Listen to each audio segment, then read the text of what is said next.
Suspected gun smuggler Louis Soto walked into Mount Vernon court Friday night under heavy security. Only Pix 11 was there for his second trip in front of Judge Tamika Cloverdale in 24 hours. He does pose an extreme flight risk. Thursday, the same judge ordered him to the county lockup for child sex abuse charges. Soto was then handcuffed and loaded into this prisoner transport van with 4 other prisoners by Mount Vernon police officers. Remarkably, sources say Soto managed to stash a .22 caliber revolver in his buttocks the entire time. Wait a minute. Hold on, pause. Ain't that what y'all say, pause? I've heard of people smuggling drugs, cigarettes, different types of contraband into the jails, but a gun? In your hiney? In your keister? What type of magic? We need to know what type of gun this was. We'll get there. We'll get there.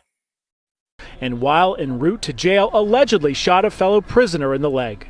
The officers reported hearing a single gunshot from the rear of the van. The officers immediately returned to police headquarters where additional department personnel assisted in safely offloading the prisoners.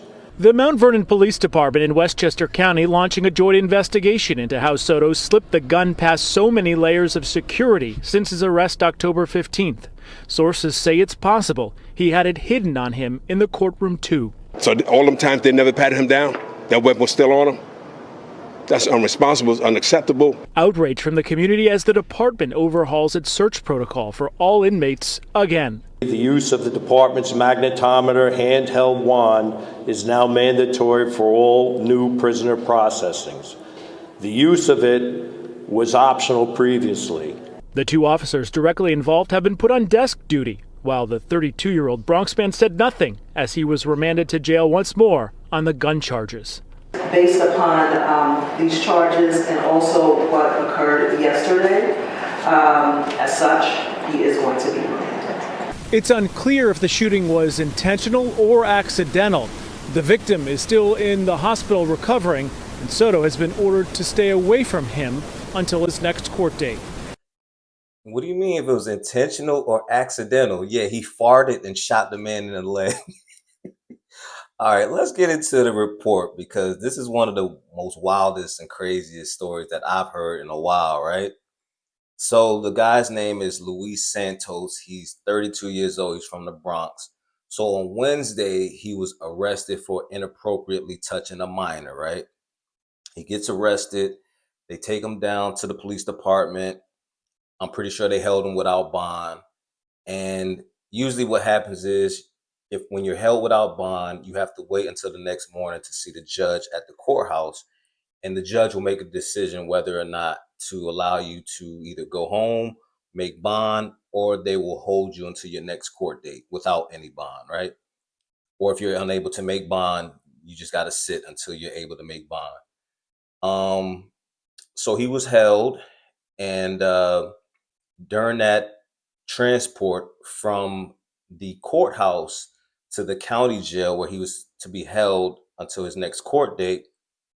This happened in Mount Vernon, New York, by the way. Mount Vernon police said 5 prisoners were in a van heading to the Westchester County Jail around 7:40 p.m. when officers in front of the vehicle heard a single gunshot. The van driver then turned around, went back to the police department headquarters to assess what had happened. Now, when they got back to the police station, they said an inmate was found with a gunshot wound to their leg, and they were taken to a local hospital for their injuries. Police identified the alleged shooter as, again, Luis Santos, 32, from the Bronx. And they said he didn't have a significant criminal history, but that's irrelevant at this point. The type of gun that they found, which I want to know, was a .22 caliber Rome revolver. Now, if you're not familiar with guns, a .22 caliber is probably one of, if not the smallest caliber round of gun you can possess. And even though it's the smallest caliber, it can do some significant damage. Like those bullets, they don't just enter you, but they can also enter you and travel throughout your body. I've seen many incidents where people have been shot with the 22, either in their head or in their arm, and the bullet traveled to like their heart or something, and it was fatal. So those, even though they small guns, they ain't nothing to be played with either, right? And they said the weapon had one spent round, which he let off, and 4 live rounds remaining. So it was a revolver. They saying the firearm has not been reported stolen, and they're still trying to track it down to where it may have originated from. They said authorities have not revealed the identity of the inmate who was shot or what led up to the shooting. So I don't know if there was like some sort of argument on the van. And they say, again, the alleged shooter smuggled the gun in his buttocks. Okay, so let's try to bring this full circle, right? So he was initially arrested for touching a minor, right? So he's going to be going to jail for that, which he's probably going to have a really hard time in jail, because one of the things that they don't play with in prison is child molesters, child predators. Like, they will pack you up immediately once they find out those are your charges, right? On the other hand, you're like, wait a minute, this guy might be an asset to us. He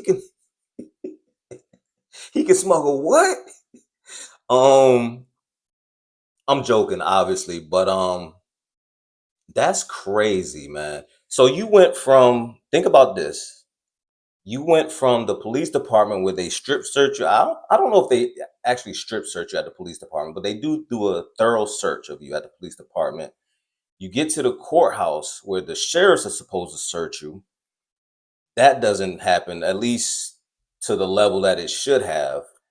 And you're sitting in the courtroom with a gun in your butt. Now, of course, you're probably handcuffed or whatever. But if he was able to shoot someone on the van, what's to say that he couldn't possibly have shot the judge or someone in the courthouse? You know what I mean? Like, but yeah, so those levels that he went through to allow himself to be on that van with the gun, he probably would have got to prison.